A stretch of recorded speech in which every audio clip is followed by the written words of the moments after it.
The Russian invasion of Ukraine is so historically complex that there is no clear, simple political solution. Or is there? Allow me to read just a few extracts, I won't bore you too much, of what they say. So these are Russians in Russia today, not emigres, in Russia today, taking huge risks, writing this and sending this to us and asking us to publish it. So here we go. We are told, they say, that the opponents of this war are hypocrites and that they stand not against the war, but for the West. This is a lie. This is Russian speaking. We have never been supporters of the United States and its imperialist policies. When Ukrainian troops shelled Donetsk and Luhansk, these are the eastern provinces with quite a few Russian speakers in the Ukraine that were sort of quasi-annexed by Putin in 2014. We were not silent, say the Russians, nor will we be silent now when Kharkov, Kiev, and Odessa are being bombed on the orders of Putin and his camarilla, his entourage. There are so many reasons to fight against the war. For us, advocates of social justice, equality, and freedom, that are especially important.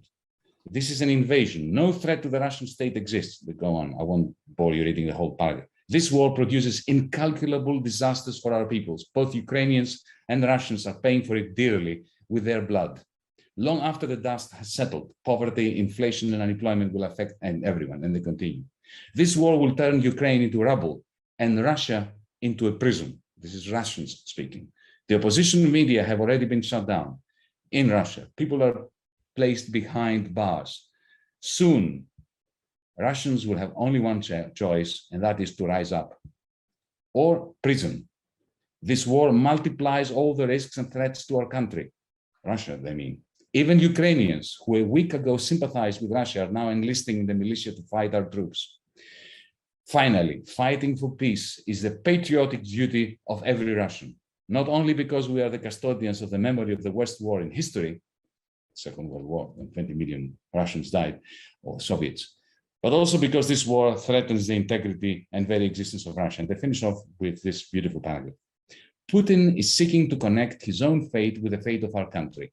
If he succeeds, then his inevitable defeat will be the defeat of the entire nation. Then we may indeed face the fate of post-war Germany, occupation, territorial division, the cult of collective guilt. There's only one way to prevent these catastrophes. We ourselves, the men and women of Russia, have to stop this war. This country belongs to us, not to a handful of distraught old men with palaces and yachts. It is time to take it back. Our enemies are not in Kiev and Odessa, but in Moscow. It is time to kick them out. War is not Russia. War is Putin and his regime. That is why we, Russian socialists and communists, are against this criminal war. We want to stop it in order to save Russia. No to intervention, no to dictatorship, no to poverty. Russell, that was the best news I've had since the beginning of this invasion, reading this piece.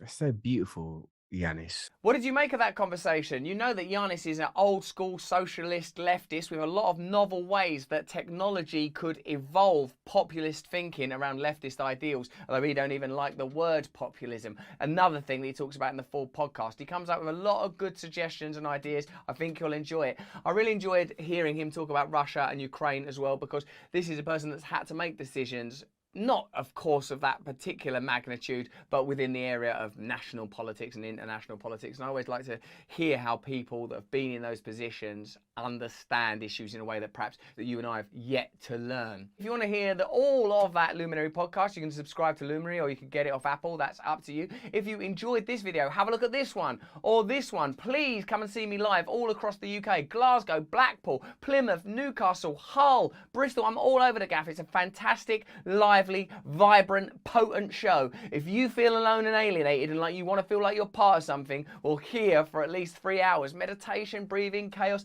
you will feel part of something. I promise you that. There's a link in the description. Please sign up to a mailing list if you want to keep up with what I'm doing, and please stay free.